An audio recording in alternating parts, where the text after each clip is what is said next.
What can I say?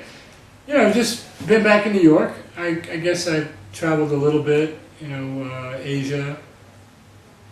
Kind of traveling, which I'm doing quite a bit, and then, but I've been back home most of this year.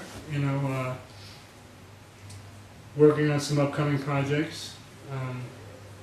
Excited to hear about this Chill.And.Go and get a chance to come back here and not like participate in the alley cat, but you know, just be around for the event. And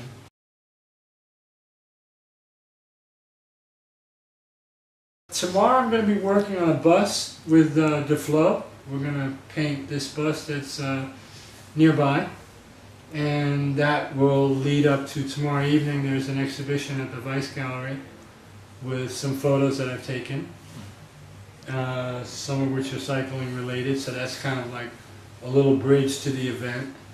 And just after Chill.And.Go Mexico, I think we're going to do like a part 2 in Guatemala, so I'm going to be hanging around for that too.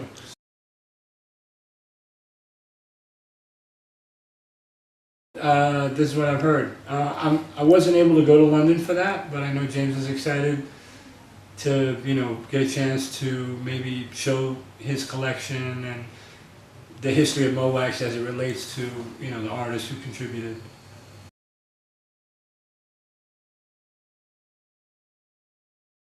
I think what's happening is there's some pieces that James had that were never used.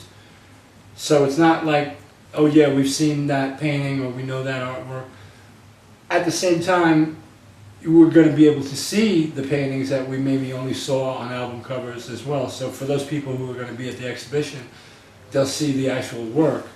But I know there's a big painting that I did that James is going to be showing. So, I mean, that's like the big piece he's got that we consider to be new.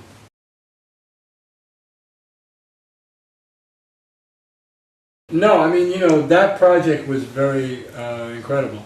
But leading up to that project, I didn't mention, but the end of last year, I participated in Miami, this thing called Art Basel, which was, you know, kind of tied in with the Armstrong. We had all participated in this project for Lance Armstrong's foundation, and we did a bunch of artwork that was being shown in Miami.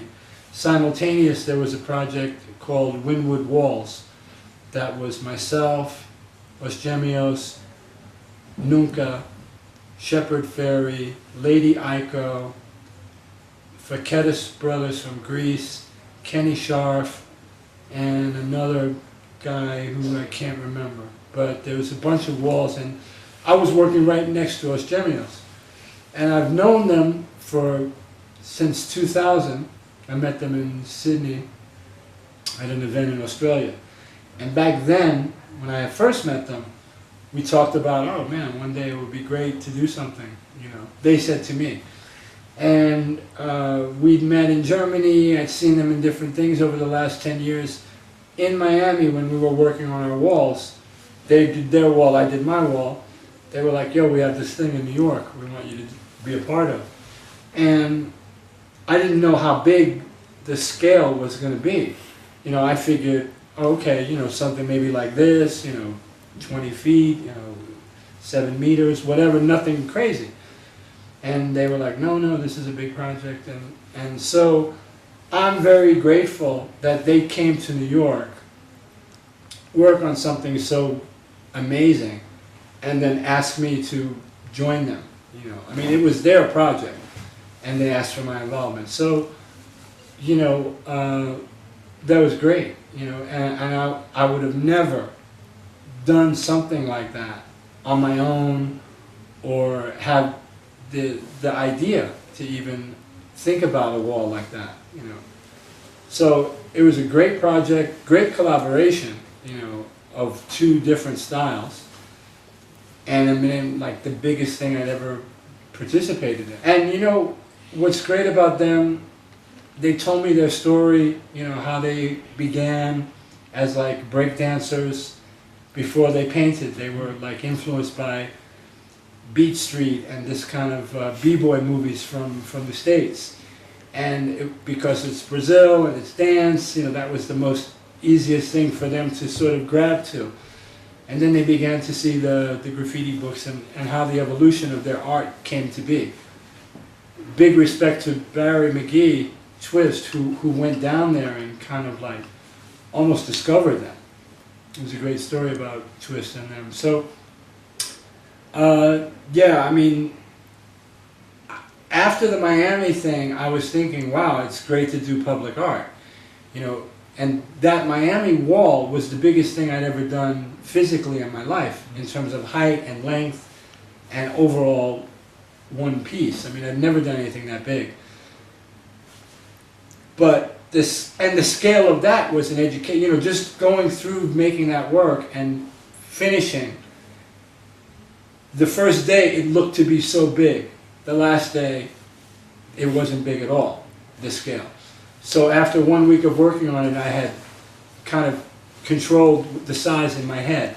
This project with them was still big. Even when I said, oh, it's not that big, it was still very big. So, I mean, I'm very proud to have done that. You know, it's only 1 month old, not even, it's brand new. And it's the kind of thing like, it's going to be around in New York for a long time.